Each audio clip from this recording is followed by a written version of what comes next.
मनोहर का घर पुराने कब्रिस्तान के पीछे था और उसके घर के छत से वह कब्रिस्तान अच्छे से दिखता था। वह रोज उस कब्रिस्तान को पार करके ही अपने काम पर जाता था। मनोहर के 2 बच्चे थे और दोनों बच्चे बड़े ही शैतान थे। बड़े बेटे का नाम रॉकी और छोटे बेटे का नाम विकी था।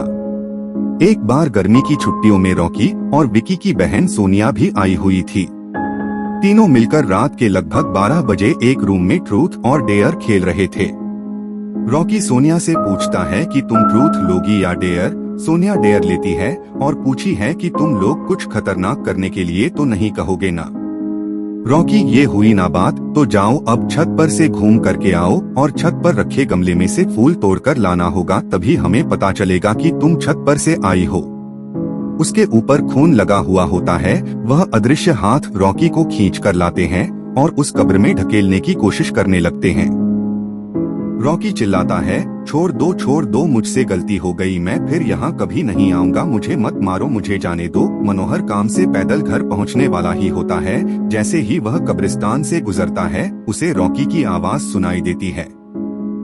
मनोहर, ये क्या, ये तो रॉकी की आवाज लगती है, ये तो कब्रिस्तान से आ रही है, मुझे जाकर के देखना चाहिए।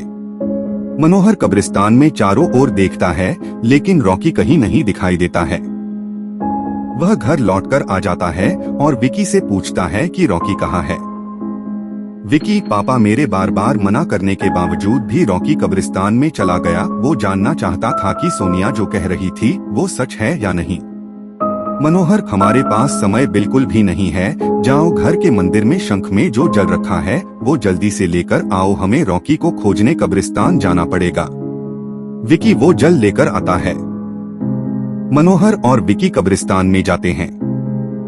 मनोहर जल छिड़कता है, फिर उसे किसी के घसीटने का निशान दिखाई देता है। वह समझ जाता है और फिर उस निशान का पीछा करते हुए उस कब्र तक पहुंच जाता है।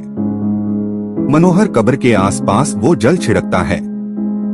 कब्र से अजीब अजीब सी आवाजें आती है। विकी बहुत डर जाता है। मनोहर, मुझे लगता है कि श्रापित प्रेत आत्माओं ने रॉकी को इस कब्र के अंदर कैद कर लिया है, हमें जल्द ही इसे निकलना होगा। तुम ये पवित्र जल आसपास छिड़कते रहो, इससे हमें वो प्रेत आत्माएं कोई नुकसान नहीं पहुंचा पाएंगी। मैं कब्र को खोलने की कोशिश करता हूँ। मनोहर उस कब्र को खोलने की बहुत कोशिश करता है। अंत में वह कब्र खुल जाती है। उसके अंदर रॉकी लथपथ बेहोश पड़ा होता है। मनोहर रॉकी को लेकर हॉस्पिटल जाता है। उसकी हालत बहुत गंभीर होती है। उस दिन के बाद मनोहर उस घर को छोड़कर शहर से दूर एक दूसरे घर में अपने पूरे परिवार के साथ रहने चला जाता है। आशा करता हूं कि कहानी पसंद आई होगी। इस कहानी पर आपकी क्या राय है, हमें कमेंट करके जरूर बताएं। कहानी पसंद आई हो तो लाइक शेयर करना ना भूले। चैनल पर नए हो तो चैनल को सब्सक्राइब जरूर कीजिए। कहानी सुनने के लिए आपका बहुत बहुत धन्यवाद।